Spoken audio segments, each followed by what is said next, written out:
ज्यादा सोचने वाली बहू। कामिनी अपने आप को बहुत समझदार समझती थी। वो हर चीज की बहुत ज्यादा जांच पड़ताल करती थी, पर इसी के कारण वो बहुत ज्यादा सोचती भी थी और हमेशा कंफ्यूज्ड ही रहती थी।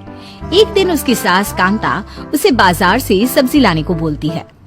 सुनो कामिनी, सब्जी इतनी लाना कि बर्बाद ना हो। अब कामिनी मार्केट में खुद से ही बात कर रही थी। अगर मैं 2 गाजर लूंगी तो एक ही इंसान की सब्जी बनेगी, और हम लोग के घर में है 5 लोग, तो इस हिसाब से 10 गाजर ले लेती हूँ। पर अगर हम में से किसी एक ने सब्जी नहीं खाई तो बर्बाद हो जाएगी ना, क्या करूँ? सोचते सोचते वो 1 गाजर खा जाती है। उसे वहाँ खड़े खड़े आधा घंटा हो जाता है, पर वो ये डिसाइड ही नहीं कर पाती कि कितनी गाजर ले। अरे मैडम, क्या लेना है आपको? इतनी देर से खड़ी हैं आप? हाँ भैया, बस बता रही हूँ। एक्चुअली ना समझ में नहीं आ रहा, गाजर 8 लूं या 10? अरे मैडम, आधा किलो ले लो ना। आधा किलो में 5 लोग खा लेंगे। अरे मैडम, मुझे क्या पता आपके घर में कौन क्या खाता है, आप अपने हिसाब से ले लो ना। उधर घर पर कांता उसका इंतजार कर रही होती है। अरे ये कामिनी कहाँ रह गई? खाने का टाइम हो रहा है और ये अभी तक आई ही नहीं। अरे सुमन, जरा फोन तो लगा भाभी को। हेलो भाभी, ले ली क्या सारी सब्जी? खाने का टाइम हो रहा है। अरे अभी कहाँ ली सब्जी, समझ में ही नहीं आ रहा कि गाजर 8 लूं या 10। है? क्या मतलब अभी तक सब्जी नहीं खरीदी आपने? अरे अभी तो गाजर में ही कंफ्यूज्ड हूँ। अच्छा आप बताओ ना, कितनी लूं? अरे भाभी, एक अंदाजे से ले आओ ना। आपको तो 3 घंटे हो गए हैं मार्केट गए हुए। थोड़ी देर में कामिनी घर आती है। आ गई? चल अब जल्दी से खाना बना। पर मैं तो सिर्फ गाजर ही लाई हूँ, वो ही बना लूं ना? है? इतनी देर में तू सिर्फ गाजर लेकर आई? माँ जी, वो ना समझ में नहीं आ रहा था कि गाजर कितनी लूं, इसमें ही सारा टाइम निकल गया। फिर सुमन दीदी ने बोला कि आप इंतजार कर रही हो, तो मैं आ गई। सुमन और कांता अपना सर पकड़ लेती हैं। दोपहर के खाने में सब गाजर से बनी हुई चीजें ही खाते हैं। कमरे में सुमन और कांता बात कर रहे थे। ये भाभी कितनी कंफ्यूज्ड रहती है, एक काम करने में घंटों लगा देती है। पता नहीं इनका आगे क्या होगा। ये कहकर दोनों हंसते लगते हैं। एक दिन कामिनी बहुत खुश होते हुए अपनी सास के पास आती है। माँ जी, मेरे भाई की शादी की तारीख निकल गई है। बस कुछ ही दिन में उसकी शादी है। मुझे ना बहुत शॉपिंग करनी होगी। सुमन दीदी, आप चलना ना मेरे साथ शॉपिंग पर, ठीक है? हाँ, बिल्कुल चलूंगी भाभी। उसके जाने के बाद सुमन अपनी माँ से कहती है, माँ, मैं तो पागल ही हो जाऊंगी इसके साथ। कभी कुछ बोलेंगी, कभी कुछ। ऐसा करना, तू बस इसके हाँ में हाँ मिला देना, और अगर इसको कुछ सलाह दी ना, फिर तो यह तुझे पागल ही कर देगी। अगले दिन से कामिनी की शॉपिंग चालू हो जाती है। कपड़े, गहने, जूते, चप्पल, वो सब खरीदना चाहती है। सबसे पहले वो एक लहंगे की दुकान पर जाते हैं। हाँ भैया, कोई बहुत सुंदर लहंगा दिखाइए ना। दुकान वाला एक से एक लहंगे दिखाने लगता है, लाल, नीला, पीला, हरा। पर कामिनी कोई भी ले ही नहीं पा रही थी। सुमन दीदी, भाई की शादी अक्टूबर में है, उस समय ठंड होगी या गर्मी? अगर ठंड होगी तो हैवी वर्क वाला ले लूं लहंगा, जिससे ठंड भी ना लगे, और गर्मी होगी तो लाइट वेट वाला ले लूं। अरे भाभी, अक्टूबर में तो सुहाना मौसम होता है, कुछ भी हल्का सा ले लो। नहीं, मुझे लगता है ठंड होगी, भारी वाला ही लेती हूँ, मोटे कपड़े का। अच्छा भैया, आप बताइए, आप तो दुकान लेकर बैठे हैं, आपके पास तो बहुत सारे कस्टमर आते होंगे ना? हाँ, बिल्कुल आते हैं मैडम। ये जो आपके साथ है ना, वो सही कह रही है। सुहाना मौसम होगा, आप कुछ भी हल्का सा ले लीजिए।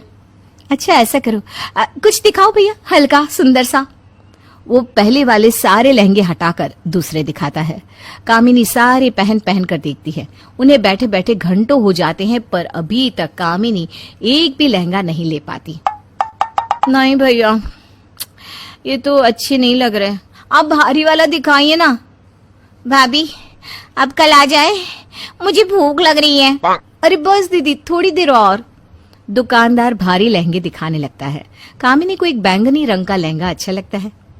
भाभी, ये ज्यादा डार्क लग रहा है। पर मुझे तो यही अच्छा लग रहा है, मैं ट्राई करके आती हूँ। हाँ, इधर सुमन की भूख से हालत खराब हो रही थी। अच्छा भाभी, आप पहन कर देख लो, तब तक मैं कुछ खाने को ले आती हूँ। अरे नहीं, बताओगी तो तुम ही ना कि कैसा लग रहा है। सुमन मन ही मन सोचती है, बताई तो सही इतनी चीजें, आपने मानी कहाँ? मैं अभी भी बोलूंगी तो आप नहीं मानने वाली। इस रंग के लिए मना किया था मैंने, फिर भी आपने वही लिया पहनने के लिए। कामिनी सुमन को वहां से हिलने ही नहीं देती। थोड़ी देर में वो बैंगनी रंग का लहंगा पहनकर आती है। सुमन को वो बिल्कुल अच्छा नहीं लग रहा था, पर वो सोच लेती है कि अब अगर कामिनी उससे पूछेगी कि कैसा लग रहा है तो वो अच्छा ही बोलेगी, क्योंकि वो वहां बैठे बैठे परेशान हो चुकी थी। अच्छा लग रहा है ना ये? हाँ हाँ भाभी, बहुत सुंदर। चलिए अब घर चलते हैं। हाँ, बिल पे करके वो लोग वहां से चले जाते हैं। लगता है आज तो पूरा बाजार ही खरीद लाए हो दोनों। कम से कम 6-7 घंटों के बाद लौट रहे हो दोनों। ये सुनते ही सुमन मुंह दबाकर हंसने लगती है। हाँ हाँ जरूर। आइए ना, आप भी हमारी शॉपिंग देखिए। है, ये तो एक ही बैग है, बाकी गाड़ी में है क्या? नहीं माँ जी, ये एक ही बैग है और कुछ नहीं है। क्या मतलब? इतने घंटों में कुछ नहीं खरीदा तुमने? अरे माँ जी, ये देखिए तो कितना सुंदर लहंगा है ना सुंदर? सुमन और कांता एक दूसरे को देखने लगते हैं। बैंगनी रंग का लहंगा बिल्कुल अच्छा नहीं लग रहा था, पर वो सब उसकी हाँ में हाँ मिला देते हैं। रात को कामिनी का पति सुरेश आता है। कामिनी उसे भी खुशी खुशी लहंगा दिखाती है। अरे ये तो बिल्कुल अच्छा नहीं लग रहा। है ना? हाँ, मुझे भी अच्छा नहीं लग रहा, कुछ ज्यादा ही गहरा कलर है ना। ये सुनकर सुमन और कांता चौंक जाते हैं कि कितना सोचने के बाद ये लेकर आई और अब उसे ये अच्छा नहीं लग रहा। दीदी, आप वापस चलोगे ना कल मेरे साथ? अरे नहीं भैया, अब आप ना अपने पतिदेव को ही ले जाना। अगले दिन कामिनी फिर उसी दुकान पर जाती है और दूसरा लहंगा लाती है। बेचारा मेरा भाई सर पकड़कर बैठा होगा। ये कहकर वो हंसने लगती है। थोड़ी देर में कामिनी और सुरेश वापस आ जाते हैं और कामिनी वही हल्के रंग का लहंगा लाती है जो सुमन ने उसको सबसे पहले लेने के लिए कहा था। चलो, लहंगा तो हो गया, बस अब ज्वेलरी बची है। सुरेश, कल तुम चलना मेरे साथ, हम नेकलेस ले लेंगे। हाँ ठीक है, चलेंगे। बहू ऐसा करना ना कि मेरा नेकलेस पहन लेना। नहीं माँ जी, मैं तो नया ही लूंगी। हाँ। अगले दिन कामिनी फिर मार्केट पहुंच जाती है। वो तरह तरह के नेकलेस देखने लगती है, कभी हीरे का कभी सोने का। समझ में नहीं आ रहा हीरे का लूं या सोने का। ऐसा करो ना कि माँ से ही वीडियो कॉल पर पूछ लो। वो घर पर वीडियो कॉल लगाती है। अरे सोने का ही ले लो बेटा, वो आगे भी काम आता है। पर माँ जी, मुझे ना हीरे का अच्छा लग रहा है। तो फिर हीरे का ले लो। पर माँ जी, ये भी ना सोने का ही बोल रहे हैं। हे भगवान, तो फिर सोने का ले लो ना। माँ जी, मुझे ना कुछ समझ में नहीं आ रहा।